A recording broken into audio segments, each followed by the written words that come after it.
नमस्कार दोस्तों, मेरा नाम है गौरव सर भैया और आज मैं आपके सामने आया हूं बहुत ही गंभीर और गहन विषय पर चर्चा करने। एक तौर पे आपसे ओपिनियन लेने कि यार एक बात बताओ, अगर आपके पास पूरे साल में बस एक काम हो और वो एक काम क्या है? वो एक काम है आपको 20 पेपर बनाने हैं। भाई साहब, बहुत बहुत कठिन काम सुनने में लग रहा होगा, 20 पेपर बनाने हैं।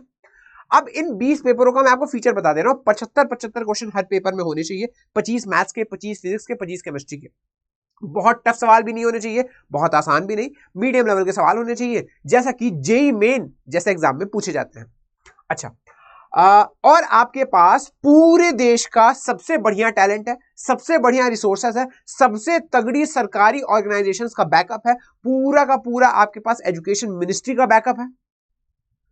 कितनी प्रोबेबिलिटी है कि आपको उस पेपर के सवालों को गलत बनाना चाहिए? कितनी प्रोबेबिलिटी है बताओ? कितने सवाल बनाने हैं? सबसे पहले हम ये देख लेते हैं।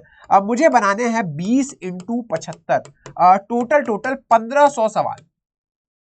ये 1500 सवाल मुझे बनाने हैं और मेरे पास समय कितना है? मेरे पास समय है पूरे के पूरे साल के 365 दिनों का। मेरे पास देश की one of the best teams है। मैं एज्यूम करके चल रहा हूं कि one of the best teams ही ये पेपर्स बना रही होती है। हमारे भविष्य के साथ कोई खिलवाड़ नहीं हो रहा होता है कम अनुभवी लोगों को लेकर। और दूसरी बात, मेरे पास one of the best resources हैं, सबसे तगड़ी ऑर्गेनाइजेशंस का बैकअप है। फिर भी सवालों को बनाने में गलतियां हो जाती हैं। कैसे गलतियां होती है? या तो डेटा गलत दे दिया जाता है सवालों का, या तो फिर ऑप्शंस मैच नहीं कर रहे होते भाई साहब, ऑप्शंस की मिसमैचिंग हो जाती है, या तो जब आंसर की आती है तो आंसर्स गलत जारी कर दिए जाते हैं भाई साहब। ये गलतियां क्यों हो रही है? मेरा सवाल ये है, इतनी बड़ी ऑर्गेनाइजेशन जिसका काम केवल और केवल टेस्ट को कंडक्ट कराना है, एक अलग से भारत सरकार ने ऑर्गेनाइजेशन बना दी 2019 में, जिसका एकमात्र पर्पस था कि भाई साहब ये जो कॉम्पिटिटिव लेवल के एग्जामिनेशन है, जेई मेन हो गया, नीट हो गया, इतने बड़े स्तर के एग्जामिनेशन जहां पर 15 लाख बच्चा बैठ के पेपर दे रहा है, उसकी जिम्मेदारी आपने एक ऑर्गेनाइजेशन पर सौंपी जो कि गलत सवाल बना रहा है। भाई साहब, ऐसा एक भी साल हमें देखने को नहीं मिला है फ्रॉम द स्टार्टिंग 2019 जहां पर एनटीए ने सारे सवाल सही बना दिए हो। ऐसा क्यों? और चलो मान लेते हैं कि भाई 1500 सवाल बनाने हैं, कहीं ना कहीं गलती हो जाती है, कुछ ना कुछ ह्यूमनली मिस्टेक्स हो जाती है, वो भी मान लिया जाता है, कोई दिक्कत नहीं है भाई, किसी से भी हो सकती है, सब लोग इंसान है। पर उन गलतियों को फिर रेक्टिफाई ना करना। अरे आपने ऑप्शन दिया है कि आप गलत क्वेश्चंस को क्लेम कर सकते हो, जहां पे आपको डाउट लग रहा है आप क्लेम कर सकते हो। हम क्लेम कर रहे हैं तो आप रेक्टिफाई क्यों नहीं कर रहे हो? अरे कम से कम रेक्टिफाई तो करो कि भाई साहब आपने क्वेश्चन गलत बनाया है, या फिर आंसर की मिसमैच हो रही है, या फिर कुछ डेटा गलत है, कुछ तो रेक्टिफाई करो। और चलो, हमने अपनी तरफ से कुछ लॉजिक दिया, हो सकता है आपका लॉजिक सही हो कि आपने जो क्वेश्चन बनाया वो सही, जो आपने आंसर दिया वो सही, हम ही बेवकूफ हैं, चलो मान लिया। पर कुछ ट्रांसपेरेंसी तो रखो। अगर हम अपना लॉजिक कुछ आपके सामने क्लेम कर रहे हैं कि भाई साहब इस वजह से हमें लगता है कि यार ये आंसर सही नहीं होना चाहिए, या इस क्वेश्चन में ये टेक्निकल खामी है, तो कुछ तो जवाब दो भाई साहब, कुछ तो कम्युनिकेशन रखो, कुछ तो ट्रांसपेरेंसी रखो। कहां है ट्रांसपेरेंसी? इतनी बड़ी ऑर्गेनाइजेशन जो 15 लाख बच्चों के भविष्य के साथ खेल रही है, उसमें ट्रांसपेरेंसी कहां पर है? कौन बनाता है ये पेपर? मैं आपको एक छोटा सा एग्जांपल दिखाता हूं, बहुत छोटा सा एग्जांपल। अगर आप देखो ये सवाल है कलर ऑफ कंपाउंड्स का, ठीक है, कोऑर्डिनेशन केमिस्ट्री का ये सवाल है, जहां पर हमें कोऑर्डिनेशन कंपाउंड्स के कुछ कलर्स को जज करना था। किस बेसिस पे इस सवाल को बनाया गया बताओ? और एक और कलर ऑफ कंपाउंड से रिलेटेड सवाल आया था जहां पर हमें सल्फाइड्स के कलर को जज करना था, कौन से येलो होते हैं, कौन से ब्लैक होते हैं। उसका भी आंसर गलत दिया हुआ है भाई। कौन पेपर बना रहा है? और ये तो मैं केवल केमिस्ट्री की बात कर रहा हूं, और केमिस्ट्री में भी इतना ही नहीं है, मैं आपको और सवाल दिखा सकता हूं।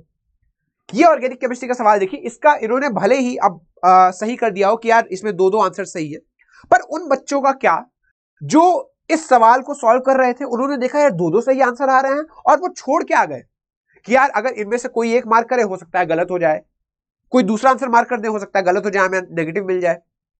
उस चक्कर में बहुत सारे बच्चों ने इस सवाल को छोड़ दिया। उनका क्या कसूर? उन्होंने तो अच्छे से तैयारी की थी भाई, उनका क्या कसूर था? उनका तो समय बर्बाद हुआ, उनका क्वेश्चन बर्बाद हुआ, इस पे दिया गया सब कुछ एफर्ट बर्बाद हो गया। और अब आप बोल रहे हैं हाँ दोनों आंसर ठीक है। ये त्रुटियां कहां से आती हैं यार? क्या आप क्वेश्चन पेपर को जारी करने से पहले एक बार आप खुद एनालाइज नहीं कर सकते हो इन चीजों को? एक और सवाल पे आते हैं। हमने टोटल 10 क्वेश्चंस पर फ्लैग रेज किया था केमिस्ट्री में, जहां पर केवल 4 करेक्शंस हुई हैं, 40% का स्ट्राइक रेट। और ये मैं आपको केवल इस साल की बात नहीं बता रहा हूं, ये साल दर साल देखने को मिला है। एनटीए का जो स्ट्राइक रेट रहता है सवालों को सही करने का after the release of answer की, वो 30 से 40% ही रहता है। मतलब हम अपनी जेब से पैसा लगा के, हम अपनी जेब से एफर्ट लगा के, हम पूरी उम्मीद रख के कि यार एनटीए राष्ट्रीय लेवल की बॉडी है, इतना बड़ा पेपर कंडक्ट करा रही है, वो हमारी बात को सुनेगी, हमारे कंसर्न्स को एड्रेस करेगी, इसलिए हम क्लेम करते हैं। और फिर भी हमें एक नेग्लिजेंस देखने को मिलती है यार। ये केमिकल काइनेटिक्स का सवाल देखो, जिस पर जेईई एडवांस पिछले 5 सालों में 2 बार सवाल पूछ चुका है। ऐसा क्यों हुआ कि इसका आंसर सही नहीं दिया गया? क्यों करेक्ट नहीं किया गया? क्या जवाब है एनटीए के ऑफिशियल्स का इस पर? और मैं मन से बहुत हताश हूं भाई कि इतनी बड़ी बॉडी ने बस इतना समय लगाया। मतलब आपके पास बेस्ट टीम है, उसके बाद भी आप इन 10 क्वेश्चंस को एनालाइज नहीं कर पा रहे हो, आप इस 10 क्वेश्चंस को रिसेलेक्ट नहीं कर पा रहे हो, चेक नहीं कर पा रहे हो भाई। उसमें से केवल आपने 4 करेक्शंस मार्क किए, वो भी आपने एक क्वेश्चन में बोनस दे दिया। बोनस देना कितनी अच्छी बात है ये बताओ भाई। जिसने उस क्वेश्चन को अटेम्प्ट किया, जिसने अपना पूरा माथा खपाया उस लिक्विड सोल्यूशन वाले क्वेश्चन में जिसमें आपने बोनस दिया, इतना कैलकुलेटिव क्वेश्चन था भाई वो, इतना कैलकुलेटिव वो उस पूरे पे इस 28 जनवरी शिफ्ट 2 का मैंने पूरा पेपर देखा, उस पूरे पेपर में ये one of the most calculative question था। जिस बच्चे ने पूरी कैलकुलेशन करके आंसर तक जो पहुंचा और फिर उसने देखा कि यार कोई आंसर मैच ही नहीं कर रहा है, कहां तक ये बात जायज है आप बताओ? और जिस तरह से एनटीए लगातार बिहेव कर रहा है, लगातार ट्रांसपेरेंसी को नेग्लेक्ट कर रहा है, क्या आपको नहीं लगता कि ये इतने सारे एस्पिरेंट्स के जीवन के साथ ऐसे एग्जाम्स को कंडक्ट करा रहा है जो कि किसी एस्पिरेंट का जीवन बदल सकते हैं, काया पलट कर सकते हैं, पर इतनी नेग्लिजेंस के साथ अगर कंडक्ट कराना है भाई साहब, तो क्या आप भविष्य के साथ खिलवाड़ नहीं कर रहे हो? एक सिंपल सी बात को जवाब दो। और मुझे तो साफ साफ ये लगता है भाई साहब, मुझे तो एकदम, मैं अपने मन से श्योर हूं कि एनटीए अब इनसेंसिटिव हो चुका है। और मैं इस बात से बहुत दुखी हूं कि क्यों ऐसा होता है कि भाई साहब इतनी बड़ी संस्थाएं लाखों लाखों छात्रों के भविष्य के बारे में थोड़ा सा भी नहीं सोचती हैं। वो अपनी ईगो के चक्कर में अपने ऑपरेशंस को मिस हैंडल करते हुए ये सारी चीजें करती है। और मैं आपको ये केवल केमिस्ट्री की कहानी नहीं बता रहा हूं, सेम चीज फिजिक्स में हुई है, सेम चीज मैथ्स में हुई है। फिजिक्स में तो मैं आपको बताऊं, आउट ऑफ सिलेबस सवाल बना दिए गए। अब ये बताओ ये कहां तक जायज है? जब आप हर साल सिलेबस रिलीज करते हो और बच्चा पूरी आस टिकाकर सिलेबस को एकदम रट के पढ़ता है कि भाई साहब ये एनटीए ने सिलेबस दिया है, इन्हीं टॉपिक से सवाल आएंगे, इससे बाहर नहीं आएगा, और फिर आप उसी सिलेबस से बाहर के क्वेश्चन दे देते हो। भाई टीचर भी यही मान के पढ़ाता है ना कि भाई ये सिलेबस है तो हमें इसी पर स्टिक करना है। कहां का ये इंसाफ है? बहुत ही डिसअपॉइंटिंग रवैया एनटीए का इस पूरे ही मामले में। और मैं चाहता हूं कि एनटीए प्लीज इस पर संज्ञान ले, प्लीज थोड़ा सा केयरफुली चीजों को कंडक्ट कराए यार। आप बहुत सारे बच्चों के भविष्य के साथ खेल रहे हो, आप इतना नेग्लिजेंस नहीं रख सकते हो प्लीज।